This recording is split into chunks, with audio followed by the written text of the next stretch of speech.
Good afternoon from Varanasi. আজকে 26শে December. একটু আগেই বেনারসে এসে পৌঁছালাম, আর কিভাবে এসে পৌঁছালাম তা আমি আমার আগের এপিসোডে তোমাদের দেখিয়েছি।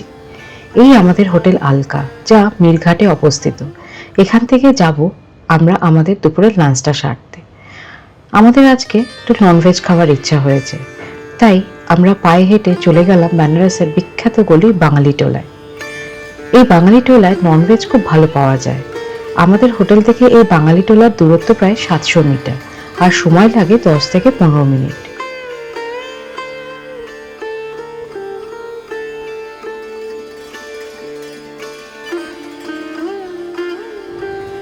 এই বেঙ্গলি টোলায় যেতে যেতে আরেকটি বিখ্যাত জিনিস আমার চোখে পড়ল, তা হলো এই দুধের তৈরি খাবার। এই শীতের বিকেলে চারিদিকে লাস্সি, মালাই ও মিষ্টি দই, ওখান থেকে যেন নড়তেই ইচ্ছা করছিল না। কিন্তু অর্ণব বলল আগে আমাদের লাঞ্চটা সেরে নেওয়া উচিত, তারপর এসে আবার তুমি এখানে দাঁড়িয়েও। তাই আবার খুঁজতে বেরিয়ে গেলাম আমাদের দুপুরের খাবারের।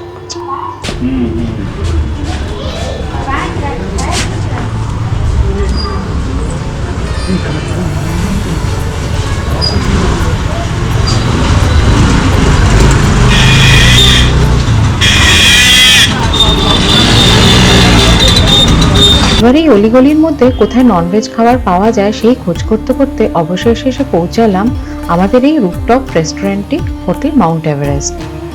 দেখে বেশ ভালোই লাগলো, আর এখানে দেখলাম থাকারও সুব্যবস্থা রয়েছে।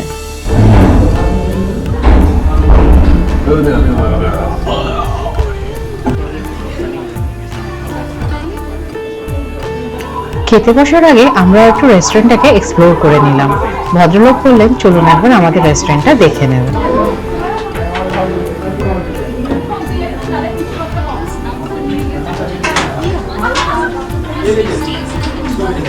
এই বেনারসে কিন্তু বাদুড়ের বেশ উপদ্রব আছে, তাই যেখানেই যাবে একটু সাবধানেই যেতে হয়।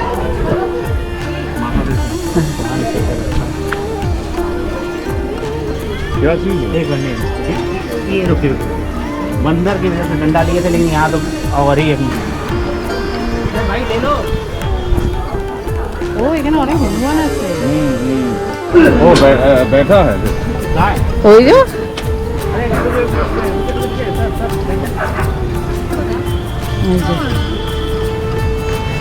हुआ है ना भी आपसे कुछ पड़ेगा।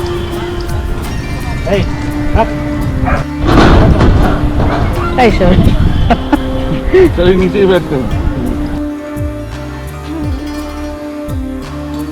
এখান থেকেও কিন্তু ঘাটের ভিউটা বেশ সুন্দর লাগছিল।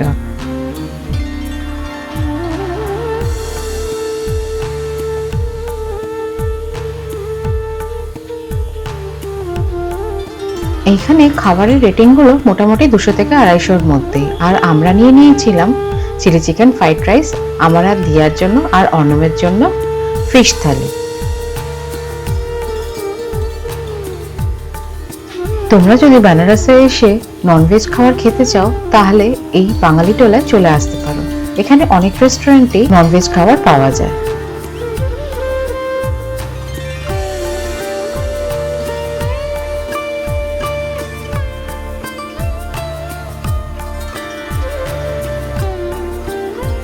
বারাণসীর শীত মানেই এক বিশেষ মিষ্টির অপেক্ষা, মালাইও।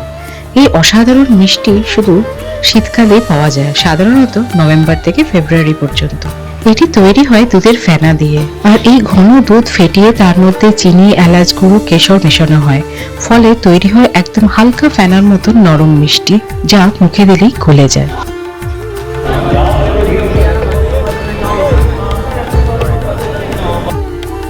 লাঞ্চের পরে আমাদের এখনো গঙ্গা আরতি দেখার জন্য 2 ঘন্টা অপেক্ষা করতে হবে, কারণ গঙ্গা আরতি শুরু হবে সেই সন্ধ্যে 6:30।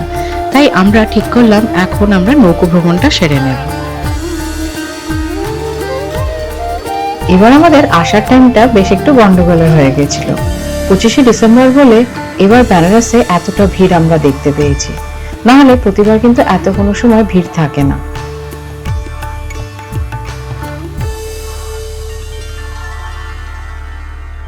আমাদের হোটেল আলকা থেকে এই বোট রাইডটা ঠিক করে দিয়েছিল, আর তাতে আমাদের অনেকটা সস্তাও পড়েছিল।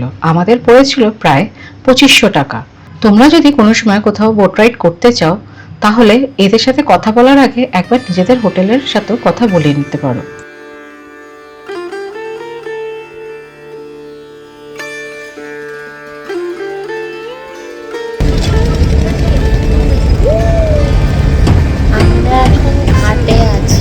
আমরা এখন ঘাটে বোট রাইডিং করছি।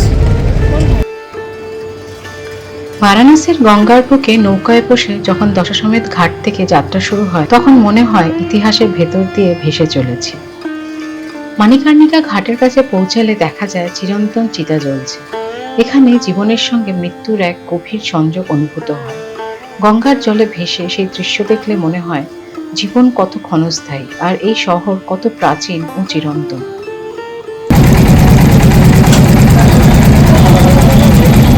আমার একটা ধাক্কা লাগলো তার সাথে এটা।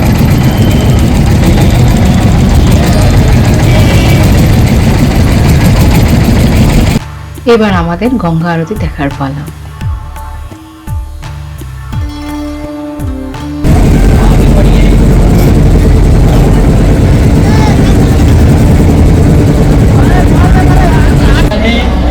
जैसे आपका मोबाइल पर्स की वस्तुएं जो हैं का विशेष ध्यान रखें।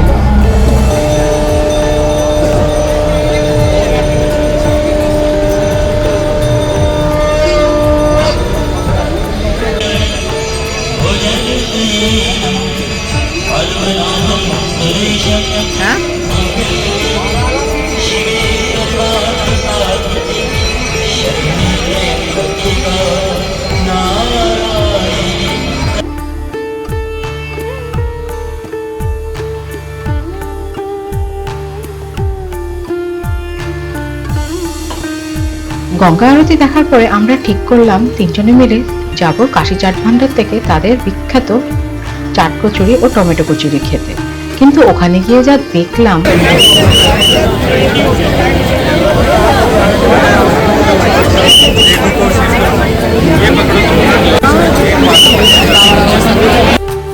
অগত্যা কিছু না খেয়ে আমাদের আবার হোটেলের দিকে ফিরে আসতে হলো। একটা কথা বলে রাখি, এই 25শে ডিসেম্বরের সময় আমাদের কিন্তু ভীষণ ভিড় সামলাতে হয়েছিল। দেখে মনে হচ্ছিল আমরা যেন কলকাতার ঠাকুর দেখতে বেরিয়েছি।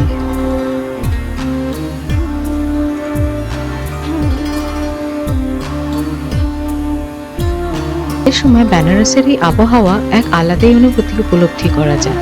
কেন জানি না এই মা গঙ্গার ঘাটের পুরনো শহরের গন্ধ, আওয়াজ পরিবেশটাকে কেমন যেন মুগ্ধময় করে তোলে।